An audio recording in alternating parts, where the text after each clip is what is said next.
Hello, PPM family, and welcome to the June Podcast.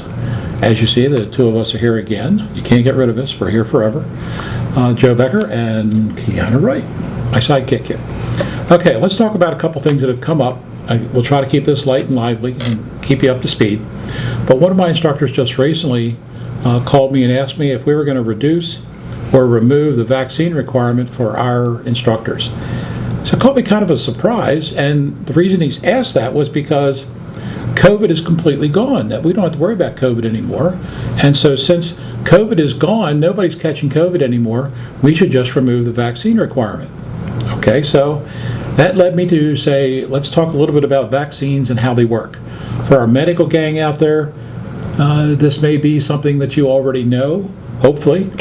For my non-medical people, this is kind of how vaccines work and why we require it. Okay, vaccines basically alert our antibody system as part of our defense, and primarily our T cells in our body. The T cells are kind of like the generals of our white cell defense system that goes out and attacks the bad guys when they attack us. And it's kind of interesting how that works, because things like a virus like HIV actually targeted and attacked the T cells, the generals. By knocking out the T cells, when they became the number one thing in our body didn't know how to defend against it because the generals, the T cells, were knocked out. Pretty smart thinking on the virus's part to disable the control people, and then it can run rampant in your body. Kind of interesting how that works. Well, COVID's not exactly like that, and let me point out that they were already working on a COVID vaccine when COVID-19 popped up. So since they were already working on something similar to that, they were able to kind of roll from that into the COVID-19, and that's why they were able to produce a vaccine relatively quickly. Had they not been already working on something prior to this, we would probably still be waiting for a vaccine even today. So we were very lucky that it all fell in line like it did. And again, what vaccines do is they give the T cells kind of a blueprint. This is what the bad guy looks like. So if you see him come in here, this is who you need to attack. And it gives our body to be able to get a leg up on whatever's attacking us. For example, there are still people that are catching COVID because COVID will be here forever. It doesn't disappear. But if you'll notice, they don't end up in the hospital. Many of them will have a little bit of a sore throat and it goes away. In many cases, people have already caught COVID, didn't even know they had it, or never missed a day of work, whatever. But if they were tested at that point in time, they would have tested positive for COVID. So the vaccine really does work. And again, the point is, COVID will not go away. It will stay here. My guess is that when you get your flu shot every year, that'll probably be added to the flu shot, so that as it begins to change shape and form, we will be able to stay current with that with the vaccines, and so eliminate the ability for the virus to kill like it did before. Now, again, some people will say, well, when my girlfriend got her flu shot, a couple days later she had the flu. Well, it takes a couple weeks, usually about 2 weeks, in order for the flu shot to actually defend against the flu. So chances are she already had the flu before she ever got the shot, in which case she comes down with the flu. So really getting the shot ahead of time, it does work. But it's kind of like saying, well, if I had a chicken dinner tonight, that's why I caught chicken pox. Yeah, sounds crazy, but it's along the same lines. Your shots, your vaccines do not cause you to catch whatever the vaccine is going against. And we're starting to run into a real problem with people like polio beginning to break out again, because people are not getting the shots. So can't say enough about that. We are educators, medical educators, and so we set the standard for critical thinking. So in many respects, we always lead the way in providing correct science evaluations and information, and we really kind of stay away from some of the wackadoodle stuff that pops up on the internet. If you've got questions of something you saw on the internet, please give us a call. We will do the homework if we don't know already and get back to you with the correct information for your students. Okay, some bad news, price increase. You may have already been notified this by AHA, who knows, but July 1, American Heart is raising the price. In some cases, it's only a little bit, in which case we're going to eat that little bit that's being raised and take it out of what little bit of profit we have. In some cases, we'll have to increase our cost to match whatever they're increasing their price for. So we're trying to stay with the flow here. We're not trying to kill you with the price increase. Your secret word for the podcast this time is don't give up. That's the secret word. so I don't want you to give up. Hang in there. That's a secret word. On a business note, a lot of people don't realize that Heart Associations requires instructors to carry liability insurance. And we carry a general liability insurance on all of our instructors. So we pay for that. That comes out of our money that we make here, pays for the liability insurance. However, there's another little caveat that goes with this, is if you're a business in the state of Maryland, you kind of have to declare yourself a business in the state of Maryland. So what I suggest is you go into the maryland.gov website, and there's a little thing there for your sales tax license, and that kind of is how you become a business in the state of Maryland.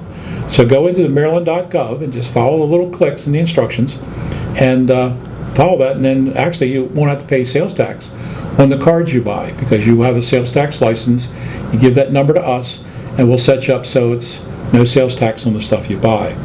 However, remember, you still need to report your earnings to the state of Maryland, just like we have to report our earnings to the state of Maryland. Now, there are different ways. We are a full-blown corporation, what's called a C Corp. There are S Corps that function almost like a sole proprietor.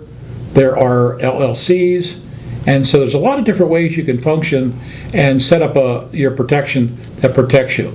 You really need to talk to your finance person, get some advice from them because they will know you and your doings more than I would. So check with them and see what they want to go with, and then just follow what they say. It's really what you need to do.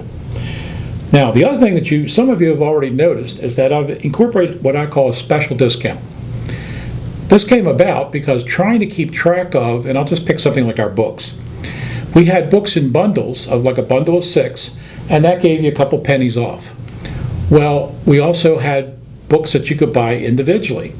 Well, that meant the books that we were counting for the bundle also counted for the individuals. If a person wanted 7 books, okay, that's one bundle, and we had to break another bundle to use the one book.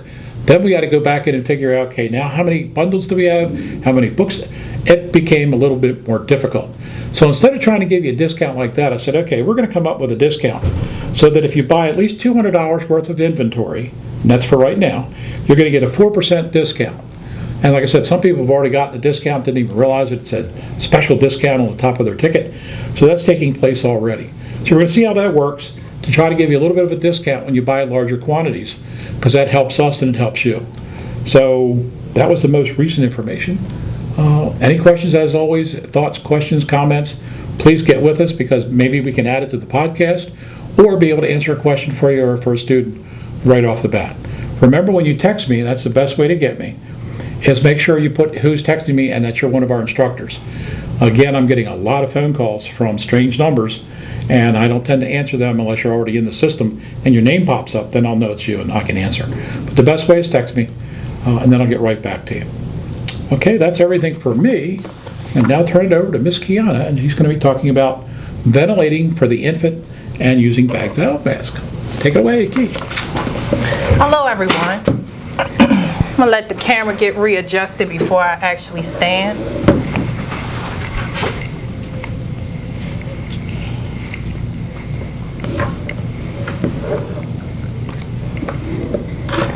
Okay, so we're still experiencing problems with monitors, and folks are not standing where they should be when it comes to ventilating any of the mannequins, whether it's the infant, the child, or the adult. So we've done this before, demonstration. However, I'm going to do it again because we want you to be able to do a monitor and get it over with and make sure that it's smoothly and make sure that you're educating your students correctly. You should always be at the head of your patient. That's a number one rule, so you can have clear view of ventilation. And explain to your students before you even get started, just do a practice run, that this is the bag valve mask, also known as your AMBU bag. You very seldom hear anyone use the word BVM lately. I don't know if it's just because certain acronyms they don't remember, but it is important to make sure that your students understand what tools they're using. So because of this, I always just tell folks to use their acronyms, which are very helpful. The CE technique: C to compress the mask firmly to the patient's face, E with your 3 fingers to extend to get that rescue breath in. So we're going to C to compress, E around the jawline to extend to get that rescue breath in.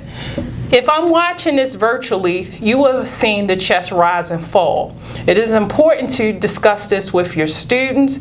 It is important to practice with your students, not rush them, not get frustrated if they do it improperly. That's why you prep yourself before you actually do your monitor. Doesn't take long to do this. We should be seeing this. We should be seeing also the correct size that should be used on each mannequin, and that's why we request that you have all 3 sizes, one for your infant, one for your child, and one for your adult. Keep in mind, we are also here to support you. If you need any help, want to do a trial run, we could try to find time in our schedule to actually discuss things with you, give you tips and tricks to make sure the process goes smoothly. I understand it seems like Big Brother is watching, but we're here to help you and support you.